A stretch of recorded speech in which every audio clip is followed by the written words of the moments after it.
What's going on, guys? Welcome back to the channel. If you guys are new real quick and you guys are liking the content, make sure you guys subscribe to the channel. There'll be a lot more videos coming.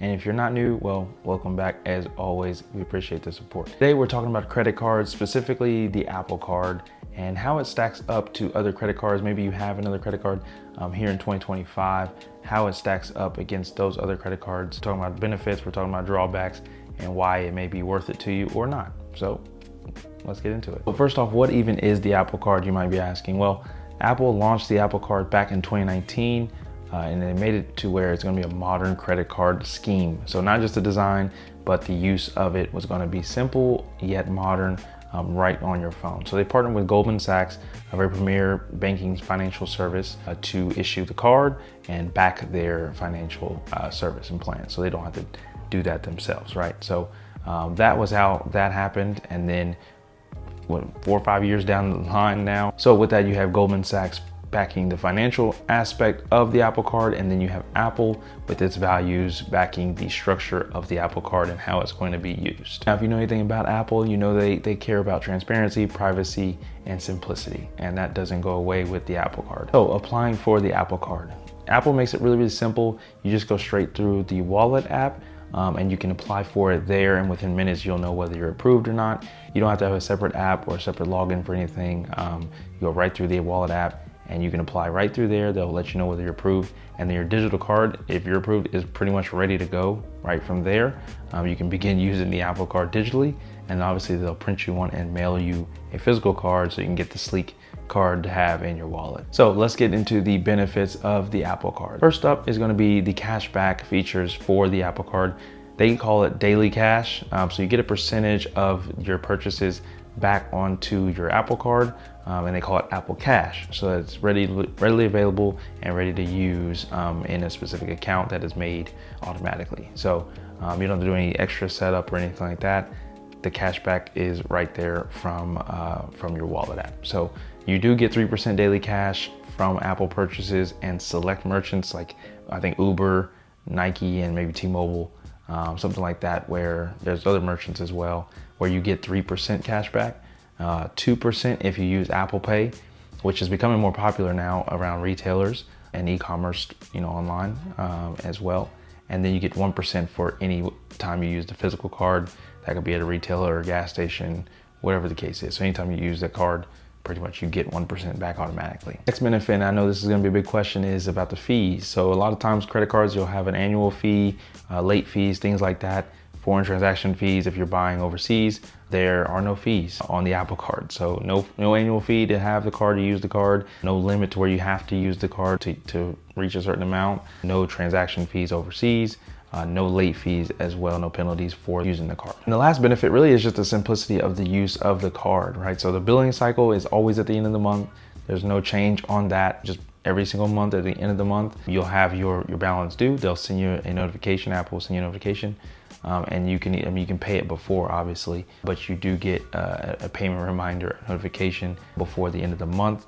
That is the billing cycle, so it's the same every time. And then also through the Wallet app, you can see they categorize it by colors, so that you know what you're spending your money on, how much you're spending, and then it allows you to be able to focus on, managing your money, right? And then paying the card off and paying the card down to see what you need to do. As an Apple Card user myself, I really do like that feature, just because it holds you accountable on what you're spending your money on via the color. It kind of color codes the card digitally so that you know what you're spending your money on. I really like that. And then the simplicity of just having that reminder come to you, hey, billing cycle's at the end of the month, time to pay the card off. And then it allows you to pay other amounts, but it shows you the interest which will accrue if you don't pay the card off every month. So make sure you're paying that card off every month, otherwise you're overspending. But if you're not, that's fine, pay it down. It'll still show you the interest that's gonna accrue on that card. But again, that's just part of the credit card. So now we got the benefits out of the way, let's talk about some drawbacks. There are some downsides to the Apple Card. If you've ever had a credit card before, you're gonna pick them out pretty obviously. If you haven't, this is maybe your first credit card, like it was for me. Maybe you don't pick up on that initially, but you do realize it after you get it. So the major thing is going to be no sign-up bonus, right? So when you apply for that credit card, a lot of times if you go to a traditional credit card route with a company, Chase, PNC, whatever it is, you do normally get some kind of sign-up bonus when applying or getting that credit card. There's no sign-up bonus with Apple Card. Also, when referring to the daily cash or cashback reward system, obviously Apple Card is very, very new, and their partners are limited in terms of their cash back. So a lot of times, you know, with traditional credit cards, pretty much any purchases, any retailers, any partners they are with will give you the cash back, whereas there's only certain retailers that Apple has partnered with to give you the maximum cash back of that 3%. This one's probably gonna be a major one for people. Obviously, if you travel or if you care about miles, points, whatever the case is for that system, there is no benefit for the Apple Card for you then. You don't get travel points, you don't get miles for the credit card if you have the Apple Card. That point right there is kind of a big, you know, a big downside to me because I do travel a good amount, and it would be nice to be able to use points or have some kind of mile system on the Apple Card, especially when I'm utilizing it with daily cash and getting that cash back, and having points to go along with that would just benefit the card a lot. And then really the last major downside is that this is an Apple Card, so you do need Apple products or the iPhone to have the Apple Card. You can't really do it with an Android. So if you are an Android user, a phone user especially, you can't have the Apple Card. My experience with the Apple Card has been pretty great. I've had it for about 3 or 4 years now. About a year after it came out, I went on and applied and got it. So, and it's been great for me ever since. I do buy a lot of stuff from Apple. So if you do buy a lot of stuff from Apple, it is definitely worth it. If you utilize their partners that they're partnered with to get the most cash back, definitely worth it. If you Uber a lot, obviously there's other stores that they're partnered with. If you don't travel a ton, then maybe that downside doesn't matter to you. Maybe the Apple Card is a card that you'd be willing to look at getting. But if you do travel a ton, and if you don't really shop at Apple too often to get Apple products every now and then maybe the Apple Card's not for you.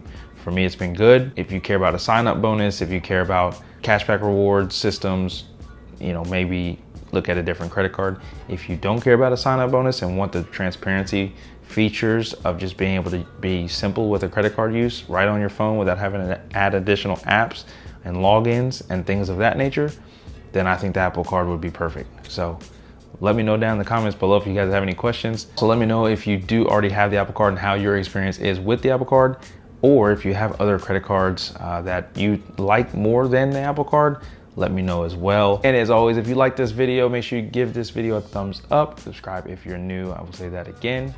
We'll see you on the next one. Peace.